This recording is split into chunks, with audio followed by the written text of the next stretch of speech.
Let us go. Dr. James could not be with us in studio because of a conflict, but he did make himself available via the telephone, so let me advantage that. Dr. Winford James, thank you so much for joining us, and good morning, sir. Good morning, and morning to your audience.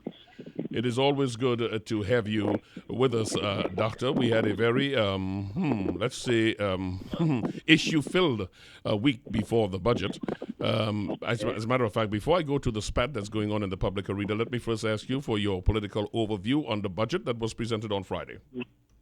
I thought in the context, given the background against which the budget is coming, that it was not an unreasonable budget. Mm-hmm. I was more concerned, though, about how the government, about two things. One, why the government did not specify the various new income streams that it was focused on. Mm-hmm.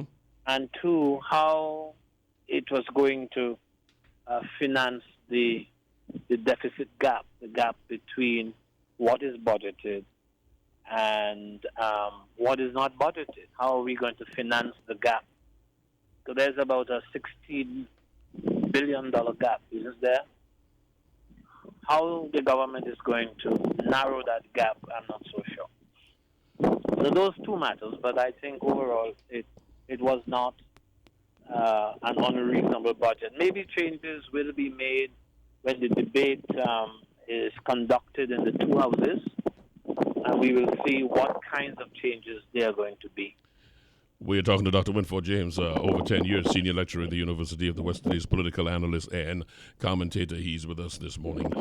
Overall, a lot of folks expected that it anticipated a more draconian budget. It was not that, from what you're saying. But there is another issue, Doctor, that has been in the just 1 day, 2 days rather, before the presentation of the budget.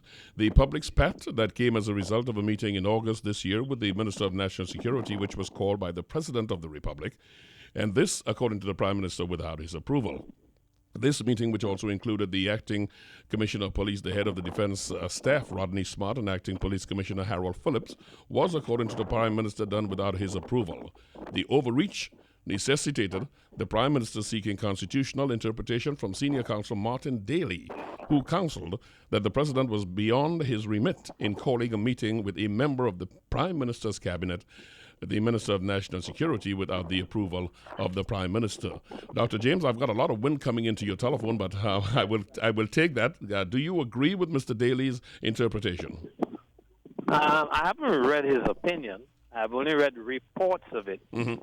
These reports are generalized reports. Based on those reports, I agree with Mr. Daly.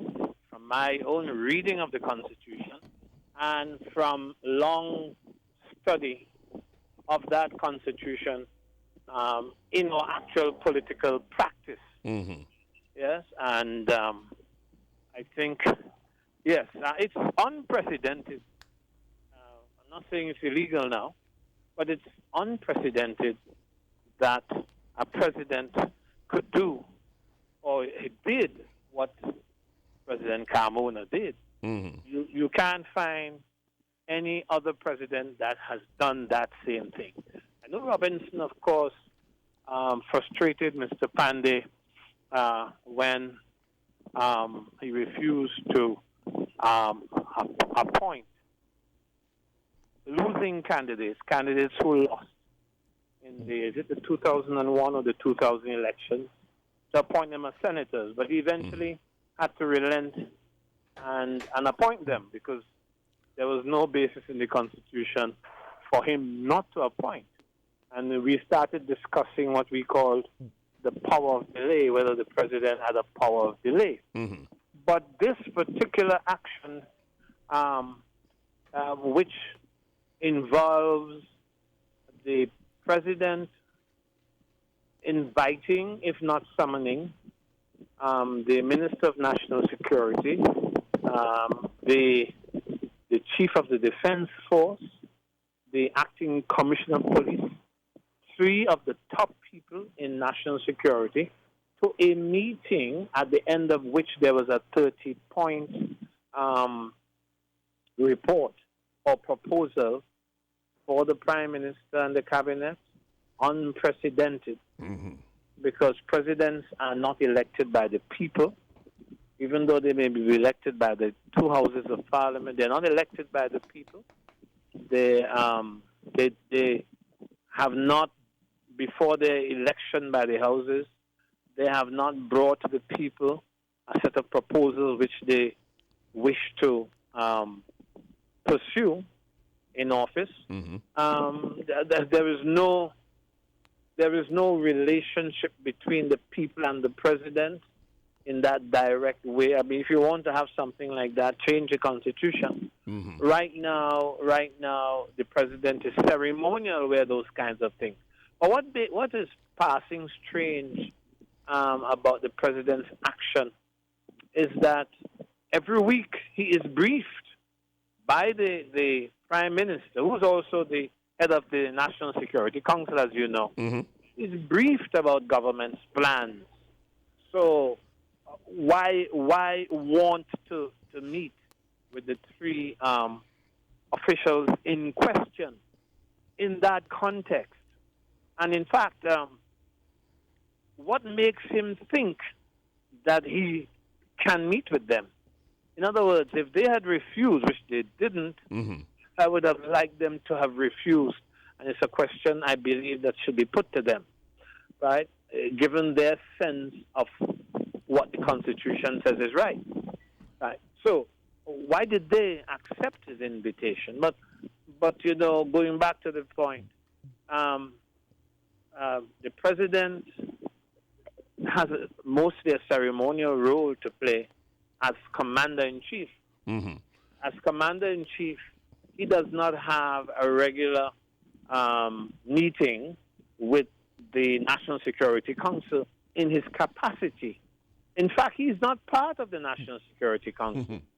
This is quite unlike, of course, executive presidents, like the President of the United States, who is an executive president, and who, of course, is elected by the people, yes?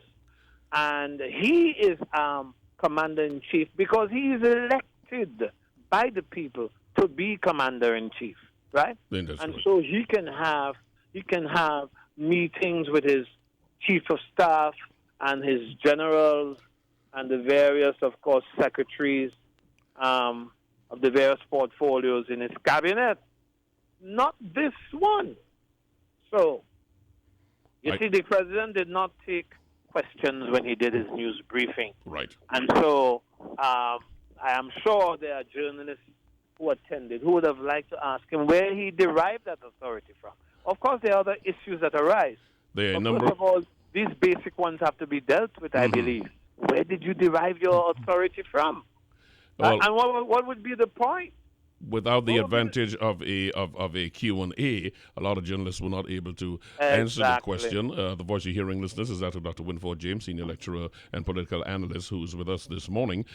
This is being played out in the public arena at a time when folks are having questions about the integrity of our institutions. So this is not exactly the good time. Not only the institutions, but about the president himself, the office holder himself. And people who are questioning his integrity structure. Yes.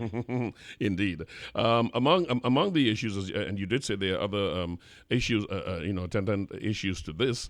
Are you as concerned as the Prime Minister said he is about the letter sent to him by the President, which he said, I quote, "A phrase that had me very concerned was that he, the President, had the consent of the attendees to tell me, the Prime Minister, what happened at this meeting." Am I missing something, or is that statement advising the Prime Minister of his privilege? He's been afforded a privilege to have this information from the discussions. Am I missing something here? I don't know that you are. I mean, the Prime Minister is citing from the document which the president claims is in the public domain, but which I have not seen, and I doubt you have seen it. And the president and the Prime Minister has said too. He said, "I don't know that it is in the public domain." All right, good. And so he's quoting from that document, and that document, there is that phrase that says that the president is pointing out, according to Dr. Rowley, that the president got the consent of those who attended. Now, so far as we know, 3 people attended along with the president, right? Yes. So he, apparently the president, sought and gained the consent of these 3 people to advise. No, that's alarming. Yes, it is. Alarming from several perspectives, one of which is, well, did Dillon consent to the president advising the prime minister and his cabinet? Did the acting commissioner of police, Mr. Harold Phillips, did he consent to the president creating, of course, the proposal and advising the prime minister? The two with the same thing. The chief of defense force, yes? Did he consent? Did he tell the president, okay, go ahead, and did the president require that consent in order to go ahead and create his 30-point proposal? It's amazing that he can invoke the consent, having decided that he probably had the power that he could invoke. So the press, have to ask these guys directly. Did you agree? Did the president ask for your consent, and did you agree?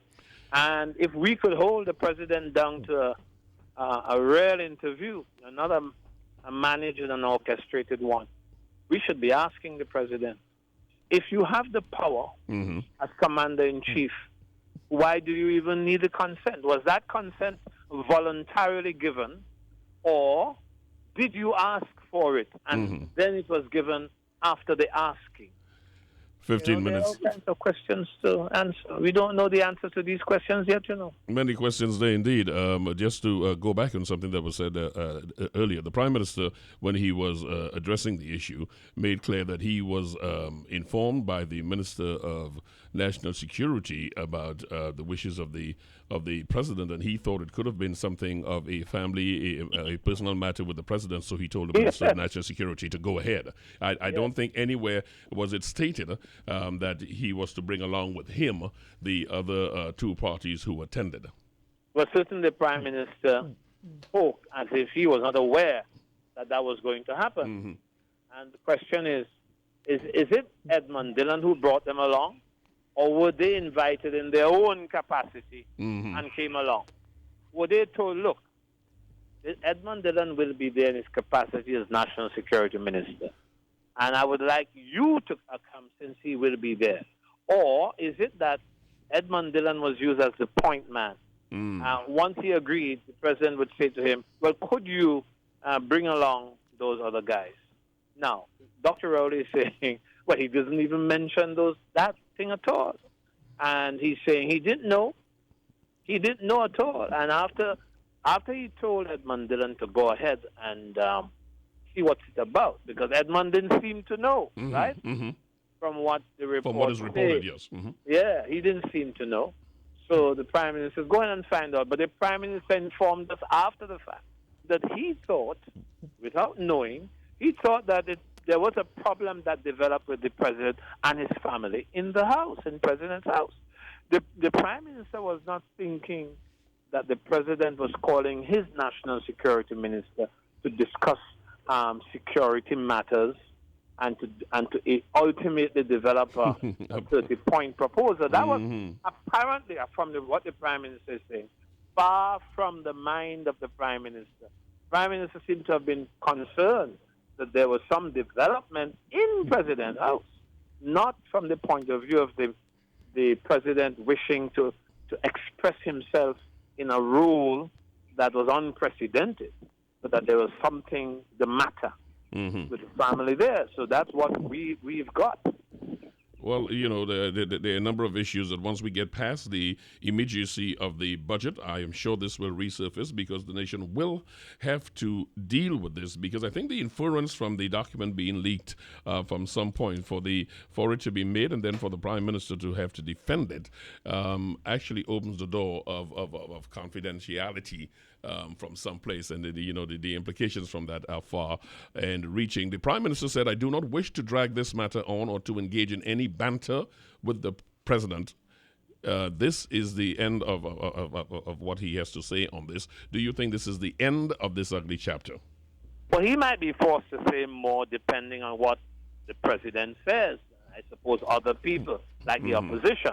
But what he signaled is that he doesn't wish to get involved in a verbal boxing match. Right, which with nobody with the president. Now, but in politics, things arise, things develop as you go along, right? But he's signaling an attitude. I don't wish to do this. But let's go back. I mean, from what we have read and heard from both men, do we have any sense from their revelations of the communication to the government or to the Minister of National Security about what the president really wants? Does the president have any evidence that he communicated? And if he has that evidence, is it in black and white? Are there witnesses to his communication? We don't have those things. All we have is the president says so, Yeah, those are points that were raised, that if in fact you are making a request of the Prime Minister, there should be an email, there should be something, some interdepartment member, something that's sent, that's documented, but no documentation has been provided there's no documentation. To us. Well, we will. It's only his say so, and I'm not doubting that he probably thought that he communicated. The question is, in what form? What was the form of the communication? Because we know that you can communicate in so many different ways, and your message might not be received depending on how you shaped your message, how you coded it, how you coded that message, and whether there was how much noise was there between when you created the message and when the targeted recipient was supposed to receive it. And the interpretation. There's a lot of noise in the system that could be, and it might not be the recipient's fault. It might be the fault of the creator of the message. The inability to communicate clearly what the ability to communicate clearly what the request is. Dr. James, I want to thank you. I know that you are on your way to something else, and I'm really appreciative that you made the time for us this morning. I do not want you missing that. I actually took a later flight to make sure that you had your interview. We are indeed fortunate and truly appreciative of that. I am going to wait to see how this turns out, and I'm also going to wait to have you down in the studio. We can explore this and more, because once the immediate discussion of the budget is over, we are going back to this. I mean, I am comfortable, I am pretty confident that though the Prime Minister say I'm going to rest this, the public must get some answers. Who is lying? Who is not telling the truth? And what is going to happen? Just remember that the debate on the budget will last a little while. Yes, but last a little while. So things can be done simultaneously. Yeah, we pride ourselves that we can walk and chew gum sometimes. Yes. Then I thank you so much for taking the time to be with us this morning, Dr. Winford James. Dr. Winford James, I hope that you have a very good day today. Have a safe trip. Get back here, and I look forward to seeing you. Thanks a lot. You're very kind.